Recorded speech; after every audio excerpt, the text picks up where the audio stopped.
Já estamos de volta com o Brasil Urgente para Campinas e também para toda a nossa região na tarde desta quinta-feira, dia 28 de novembro. Olha, nós acompanhamos ontem a história daquela professora universitária.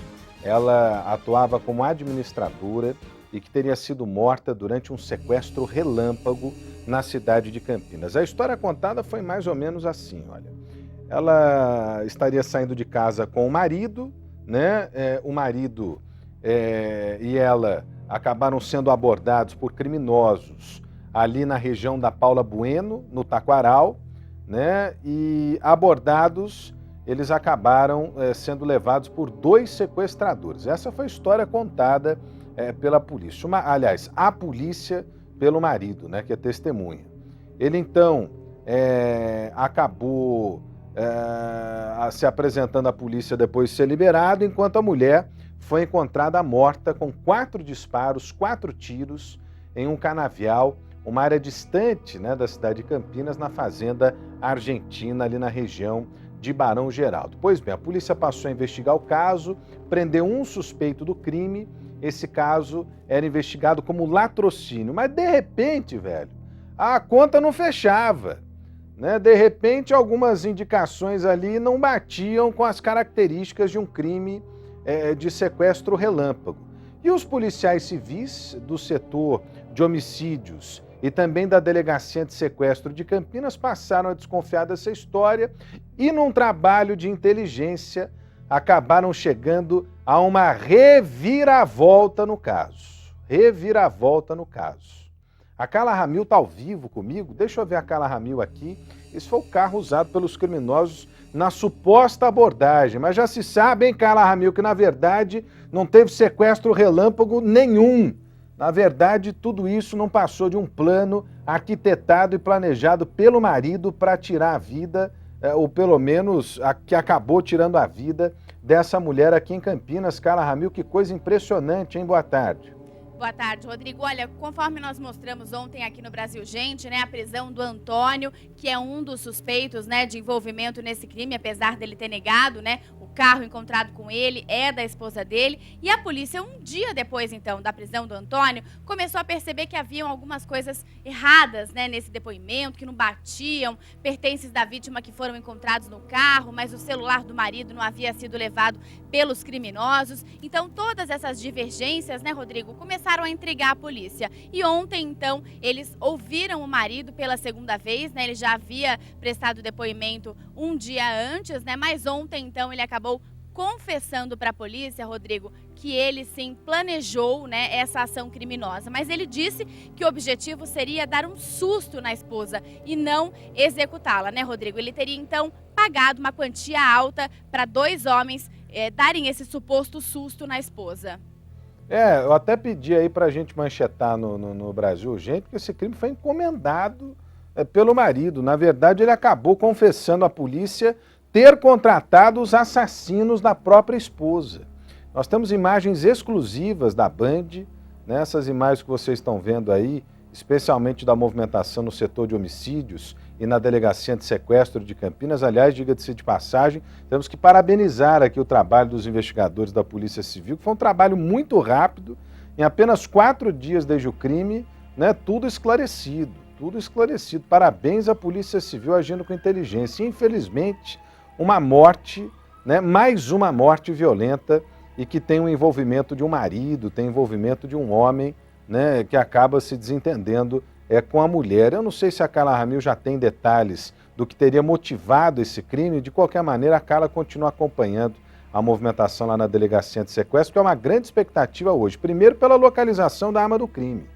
E segundo, né, porque além do marido que confessou a participação e a encomenda do crime, desse camarada que foi preso no carro usado na abordagem do casal, ainda tem um outro suspeito que a polícia tenta localizar, né, e tenta localizar também a arma usada no crime. Essas aí são imagens exclusivas de ontem, quando o Cícero acabou confessando na delegacia, né, ter contratado os assassinos da esposa. Imagens exclusivas da Band, né, nessa história impressionante, mais uma história que revela aí como as pessoas podem chegar, né, no extremo, quando o assunto é o relacionamento. Que coisa terrível, meu camarada. Daqui a pouquinho a Carla vai trazer as possíveis motivações do crime, pelo menos o que alegou o Cícero, né? Pelo menos o que alegou o Cícero nesse crime terrível. Já já, aqui na tela da Band tem mais detalhes, tem movimentação lá na delegacia também. Já já a Carla Ramil traz mais detalhes pra gente. Pode vir comigo aqui, olha. Acabei de mostrar festa no futebol, né? Mostrei a festa dos torcedores da Ponte Preta, o lado bom da coisa, o torcedor de bem. Fiquei muito feliz de ver as famílias no estádio comemorando essa vitória maravilhosa da Ponte Preta rumo à final da Copa Sul-Americana. Mas, infelizmente, também tem um lado ruim do futebol, né? E imagens que circulam pela internet mostram mais uma ação que tem a ver com vandalismo. Tem a ver com vandalismo. É esse flagrante que você está vendo aí, está circulando pela internet. Nós achamos aqui importante mostrar para fazer um alerta para o senhor e para a senhora. Olha só como a gente tem que diferenciar o torcedor bom do torcedor que provoca, né, coisa ruim. Olha o flagrante, meu camarada. Simplesmente arrancaram as janelas do ônibus, né? Arrancaram as janelas do ônibus e saíram ali em disparada no meio da Avenida Moraes Salles. Esse flagrante aí circula pela internet, nós consultamos a Transurc e é o seguinte, isso aconteceu no domingo, antes da partida entre Ponte Preta e Grêmio e que infelizmente acabou selando aí um destino triste para Ponte Preta rumo à Série B do Campeonato Brasileiro. As cenas ocorreram, portanto, antes do jogo da Ponte contra o Grêmio. As duas janelas de emergência do ônibus acabaram sendo arrancadas pelos torcedores, né? Você vê aí, saem disparada, né? Provavelmente a caminho do estádio Moisés Lucarelli. Olha, eu respeito muito o futebol, respeito muito os torcedores, mas quem faz esse tipo de coisa aí, quem pratica esse tipo de ato de vandalismo, olha o risco que o veículo que estava passando do lado ali correu, poderia ter sido acertado, né? Poderia ter sido acertado. Meu Deus do céu, que coisa terrível. Isso aí, segundo as informações que a gente conseguiu apurar, aconteceu porque o motorista estacionou naquela estação de transferência que existe, né? Parou, na verdade, ali na Avenida Moraes Salles, e a descida nessa estação de transferência se dá pela esquerda, né? Ele abriu a porta da esquerda e não abriu a porta da direita. O pessoal queria descer pela direita, desceu pela direita e fez o que fez. Eu acho essas imagens, imagens que só denigrem, né, aquilo que há de bom em relação ao futebol e ao espetáculo futebol. Quem participa de uma depredação como essa aí, certamente não está ligado, né, ao que há de importante no futebol, você não tem a dúvida disso. Olha só o prejuízo e o risco, né? Porque é prejuízo e risco, não só para quem está passando ali, mas para esses próprios torcedores que atravessam a avenida ali, podem ser atropelados, sabe-se lá o que pode acontecer. Olha, informa aqui a assessoria de imprensa da Transurc, o meio do Paulo Bardal, e você vê como é que são as coisas, né? A Transurc, que é a empresa que organiza aí o setor de transportes, foi quem ofereceu os ônibus para os torcedores pontepretanos ontem, para que eles pudessem acompanhar a partida contra o São Paulo em Mogi-mirim. Você vê como é que são as coisas, né? Os mesmos torcedores beneficiados são aqueles torcedores que, infelizmente, né, agem de forma a vandalizar o transporte público. E quem é que fica sem ônibus depois? O próprio torcedor, o familiar do torcedor, é ele que acaba ficando sem um ônibus depois, que acaba parado e num prejuízo enorme. Prejuízo que a gente paga, né? Porque sai na conta da passagem. R$ 4.500 foi o valor do prejuízo estimado pela Transurc, que assina aqui o Paulo Bardal, que é o diretor de comunicação da Transurc.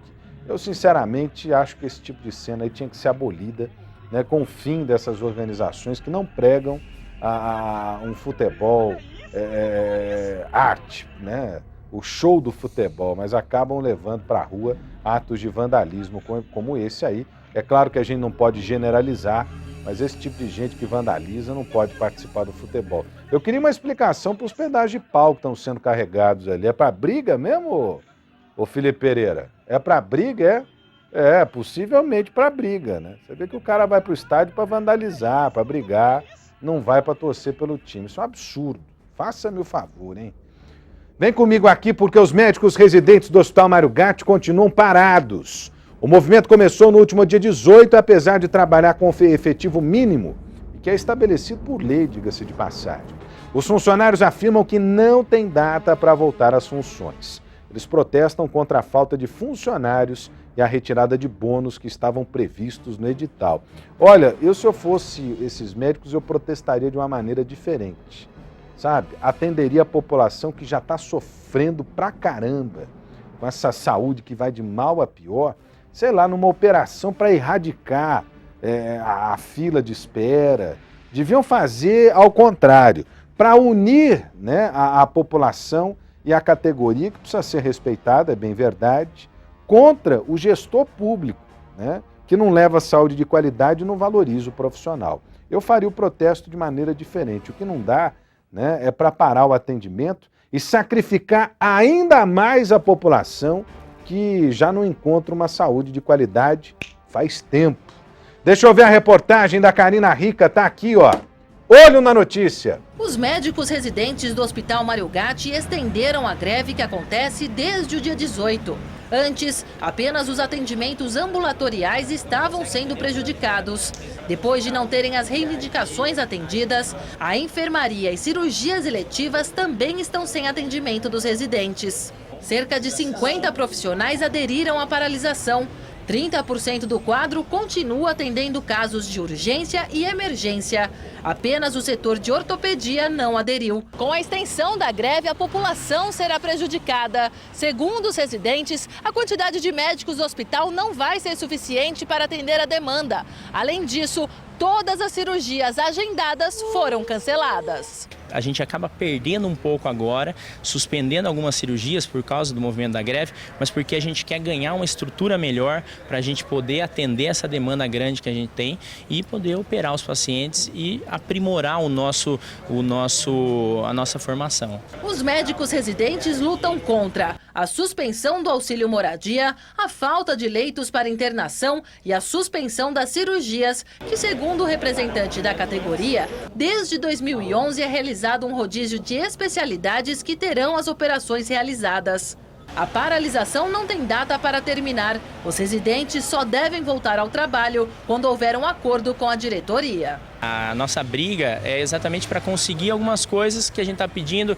Por exemplo, a gente quer fazer as cirurgias, a gente quer operar os pacientes, a gente quer ter uma estrutura adequada no hospital para a gente poder trabalhar. Essas são as nossas reivindicações.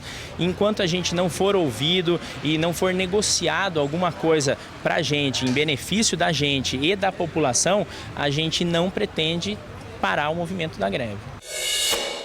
Se você me perguntar aqui se é contra o protesto dos médicos, dos profissionais, absolutamente, né? Não sou contra em momento nenhum. E eu digo para vocês o seguinte, os profissionais infelizmente não são valorizados, não têm a infraestrutura que precisam, né? Necessitam o básico da infraestrutura para trabalhar. Agora, a pergunta que eu faço é a seguinte, diante desse quadro aí, a população que é prejudicada em toda a cadeia de atendimento da saúde vai ficar mais prejudicada ainda? Eu não sei se a paralisação é a melhor maneira de reivindicar, não. Porque está colocando a responsabilidade, está colocando o peso, né, dos problemas criados pelos administradores no colo da população. E a população já paga muito caro, né, com essa péssima saúde oferecida pelos nossos poderes, pelas nossas autoridades. Aí, de repente, a população paga duas vezes, né? Paga com péssimo atendimento e com a falta de atendimento, porque os médicos estão lutando por direitos que são legítimos, é verdade, são legítimos, mas não podem prejudicar a população para isso, minha gente. Poderiam arrumar uma outra forma de reivindicar. Por que não montam grupos aí nas folgas dos médicos, cerquem a casa do secretário de saúde, protestem lá em frente à prefeitura, né? Cobrem do Ministério da Saúde um olhar diferente para a categoria. Agora, a população precisa ser preservada. Essa população já é massacrada todos os dias. E ainda tem que viver uma situação como essa. Ah, faça-me o favor, hein? Faça-me o favor. Por falar em saúde, vem comigo aqui, porque tem um alerta na cidade, diz respeito à contaminação por tuberculose na UTI. da maternidade do Hospital Celso Pierro, não é isso, Felipe Pereira? Na UTI da maternidade do Hospital Celso Pierro.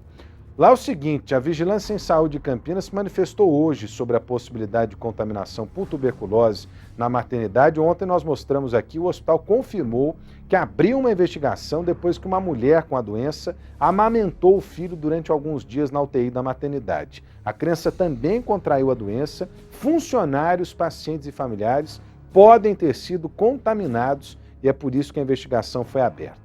Aliás, eu achei que a vigilância demorou muito para se manifestar, hein? Muito. Só hoje, devia ter se manifestado ontem. Principalmente porque as pessoas têm dúvidas e as pessoas, quando ouvem uma notícia como essa, querem o maior número de informações possível. Deixa eu ver a reportagem da Lucimere Ramalho, tá aqui, ó. Olho na notícia. Todos os funcionários da UTI neonatal do Hospital Celso Pierro vão passar por avaliações para detectar sintomas respiratórios e fazer exames de raio-x. São cerca de 40 profissionais que frequentaram a unidade especial de terapia intensiva entre os dias 23 de fevereiro e 14 de abril, período em que uma mulher de 23 anos, que teve um bebê no hospital e permaneceu no setor visitando a criança, foi diagnosticada com tuberculose pulmonar, que é altamente contagiosa. A visita diária da mãe infectada pode ter disseminado o bacilo. A jovem teve contato ainda com cerca de outras 60 crianças e as mães delas. Mas, segundo a Vigilância em Saúde, a mulher não apresentava sintoma e não foi possível evitar o contato dentro do hospital. Embora ela tenha uma tuberculose pulmonar, que nós chamamos com bacilos positivos no exame, então uma tuberculose transmissível, que o principal sintoma é a tosse, ela não referia tosse. Então não tinha como proibir a entrada desta mãe ou dar a máscara para esta mãe adentrar a UTI. A investigação de todos os envolvidos no caso deve estar finalizada dentro de 2 meses. Os exames e o possível tratamento contra a doença são custeados pelo SUS. Os profissionais da Vigilância em Saúde alertam que não se trata de um surto e chamam a atenção para o diagnóstico precoce. Esse novo caso que nós estamos investigando agora não traduz para nós que nós temos uma situação diferente ou mais grave do que o habitual, não. Mas ele traz para nós, sim, a lembrança a todos de que a tuberculose é uma doença ainda presente nos dias atuais e que todos os profissionais de saúde precisam estar atentos a essa doença. A vigilância afirmou que não há necessidade de alterar a rotina do hospital. A condução, lá dentro das mães é adequada. Foi uma eventualidade que aconteceu. Se houver a constatação da doença, o tratamento vai ser realizado com 4 tipos de antibióticos por um período de 6 meses. No ano passado, um surto de tuberculose foi identificado no Hospital e Maternidade Madre Teodora. Mais de 1.000 bebês foram investigados. 17 foram diagnosticados com a doença e outros 92 tinham o bacilo, mas não desenvolveram a tuberculose. Todos já estão curados.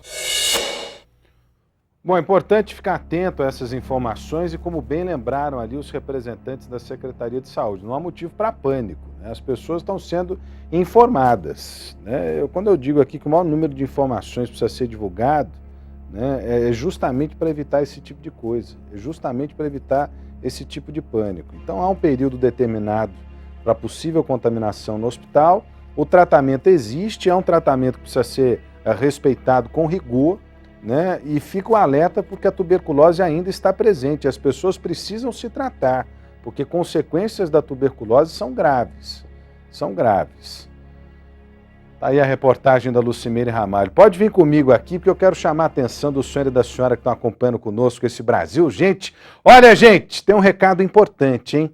Você que financiou um carro, uma van ou um caminhão, você sabia que pode estar pagando de 2 a 3 carros por conta dos juros? A Vertical Soluções em Negociação e Previdenciário, pioneira no mercado, identificando a cobrança de juros e taxas abusivas, pode te ajudar a baixar as parcelas do seu veículo. Se você está com parcelas em atraso, está com o veículo em busca e apreensão, atenção, ligue agora! 019 4062 8591.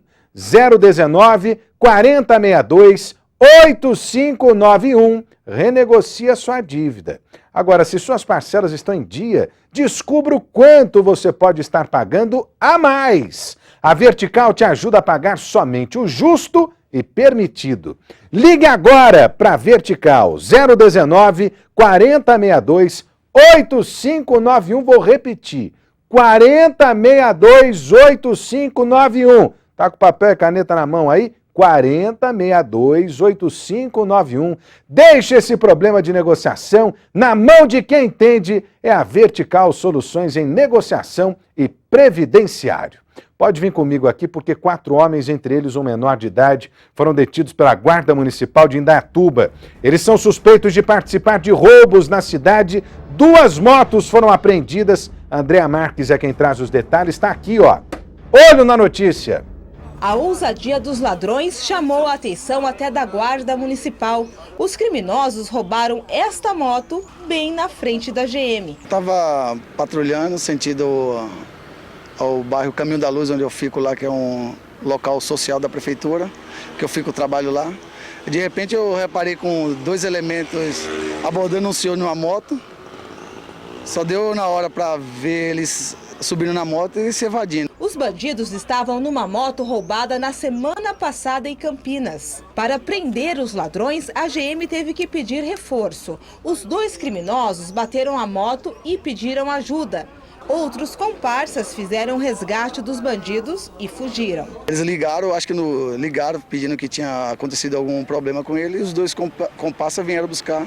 E nisso aí foram feito um cerco e todos estão aí. A GM só conseguiu deter a quadrilha depois de percorrer 5 quilômetros pela cidade. 5 quilômetros, o acompanhamento que eu fiz até eles largarem a moto e adentrar no mato.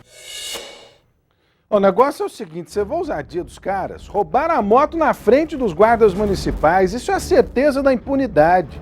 Só que eles não contavam aí com a categoria, né, e capacidade dos guardas municipais de Indaiatuba que botaram para quebrar. Aliás, em Indaiatuba, gente, né, existe um empenho muito grande das autoridades numa ação conjunta liderada pela delegacia da Polícia Civil, aliás, com altíssimos índices de esclarecimento. Todo dia a gente mostra esclarecimentos lá na delegacia de Indaiatuba. Altíssimos índices de esclarecimento na delegacia da Polícia Civil em Indaiatuba, nessa ação conjunta com a Guarda Municipal e a Polícia Militar, colocando o bandido no seu devido lugar, na cadeia. Na cadeia. Agora, a ousadia se dá porque a lei, infelizmente, é muito branda, né? E o cara, às vezes, imagina que o crime compensa. Que o crime compensa. Faça-me o favor, hein? Você viu que são motos de altíssima cilindrada, né? Motos esportivas, comumente usadas pelos criminosos em ações, né, de roubo, de assalto, né, para poder fugir da polícia, mas não conseguiram não, meu camarada. Não conseguiram não. Pode vir comigo aqui. Uma igreja foi incendiada durante a ação de vândalos. O templo fica no Jardim Campos Elíseos, aqui em Campinas. A polícia deve investigar o caso porque há suspeita aí, né, de uma ação que pode ter relação com uma retaliação, alguma coisa nesse sentido. Andréa Marques é quem traz os detalhes. Deixa eu ver a primeira reportagem aqui, ó. Olho na notícia. Os vândalos não perdoaram nada. As imagens de Nossa Senhora das Dores e Nosso Senhor dos Passos ficaram manchadas pela fumaça. Os fiéis da Igreja Católica não acreditavam no que viram hoje pela manhã. Nem a casa de Deus estão respeitando. E nem o povo, né, que luta para construir cada dia melhor a nossa comunidade. A igreja foi atacada durante a madrugada. O primeiro alvo foi o salão paroquial. Aqui o fogo destruiu tudo. Geladeira, freezer, armário, nada escapou da ação criminosa. As cadeiras perderam o uso, o fogo também atingiu o teto e a energia ficou comprometida. No chão, muita bagunça. É uma luta para a gente, todo mundo, nós trabalhamos unido em todas as tarefas que elas falaram, para a gente construir alguma coisa, né? E no fim a gente chega aqui e depara com uma barbaridade dessa que foi só destruição, porque para ele mesmo não serviu para nada. Os vizinhos chamaram os bombeiros que controlaram o fogo do salão paroquial e foram embora. Mas horas depois, os bandidos agiram novamente e invadiram esse espaço aqui da igreja. Um homem foi detido e deixou para trás os rastros da destruição. O altar ficou no chão e todo o trabalho da comunidade para erguer a igreja também. Que quebraram tudo, o salão que tem 1 ano que construiu, que serve para tanta coisa, foi destruído. Temos que refazer aqui. Com o boletim de ocorrência na mão, o padre Nelson, diante da destruição da igreja, fez uma reflexão sobre a violência.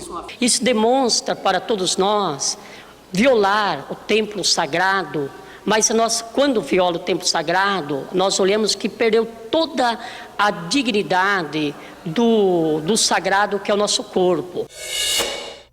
Olha, daqui a pouquinho tem mais uma reportagem a respeito desse caso, mais detalhes dessa ação que é absurda, né? Invadiram a igreja, botaram fogo na igreja, não estão respeitando nenhum templo religioso.